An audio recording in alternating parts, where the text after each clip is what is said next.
എന്നെ വേണ്ടാത്ത രാമനെ തനിക്കും വേണ്ട എന്ന് പറഞ്ഞു വലിച്ചെറിഞ്ഞ സീത. മാതൃത്വത്തിന്റെ വാക്ക് പാലിക്കാൻ വേണ്ടി ഭർത്തൃത്വം ഏറ്റെടുക്കേണ്ടി വന്ന ദ്രൗപദി.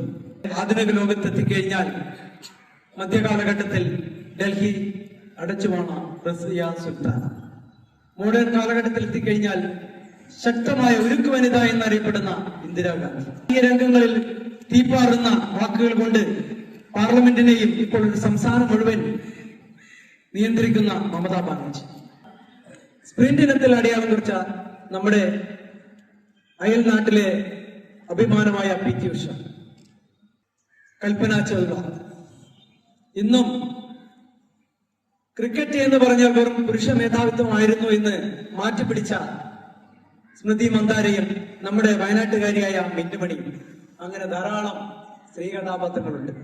ഈ സ്ത്രീ കഥാപാത്രങ്ങളെല്ലാം ഒരു ദിവസം മാത്രം ഓർമ്മപ്പെടുത്താനല്ല ഈ ഒരു ദിവസം വേണ്ടത്. നേരെ മറിച്ച് നമ്മൾ എന്നും അവരോട് കടപ്പെട്ടിരിക്കുന്നു എന്നുള്ളതാണ്. ഇനിയുള്ള വാക്കുകൾ ആൺകുട്ടികളോടാണ്. സ്ത്രീയെ നിങ്ങൾ പൂജിക്കുകയോ ആരാധിക്കുകയോ ചെയ്യണ്ട. പകരം നിങ്ങൾക്ക് തുല്യമായി സമത്വമായി കണ്ടാൽ മതി.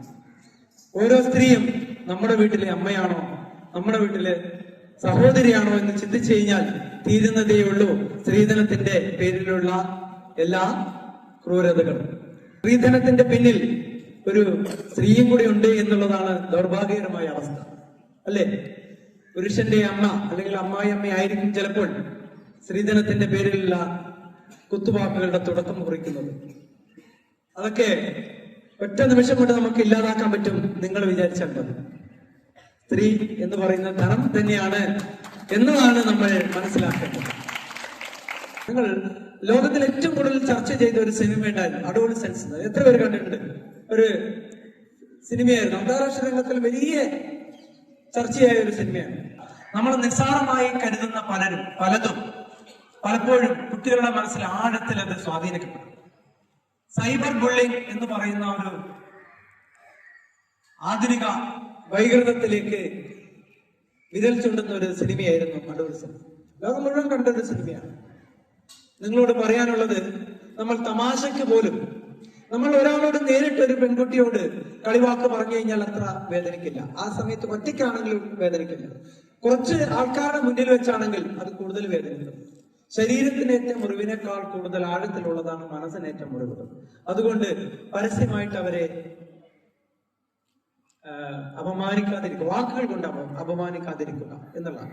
ഇനി നിങ്ങൾക്ക് അഭിപ്രായ വ്യത്യാസങ്ങളുണ്ടെങ്കിൽ പരമാവധി അത് പ്രൈവറ്റ് ആയിട്ട് ക്രിട്ടിസൈസ്. പബ്ലിക്കലി നമ്മൾ അപ്രിഷിയേറ്റ് ചെയ്യണം, പ്രൈവറ്റ് ആയിട്ട് നമ്മൾ ക്രിട്ടിസൈസ് ചെയ്യാൻ പഠിക്കണം. അതിലൊക്കെ നമ്മൾ വാക്കുകൾ കൊണ്ട് പറയുമ്പോഴും അത് പ്രായോഗികവൽക്കരണത്തിൽ എത്രമാത്രം വിജയിക്കും എന്നുള്ളത് ഓരോരുത്തരെയും ഡിപ്പെൻഡ് ചെയ്തൊരു കാര്യമാണ്, അല്ലെ?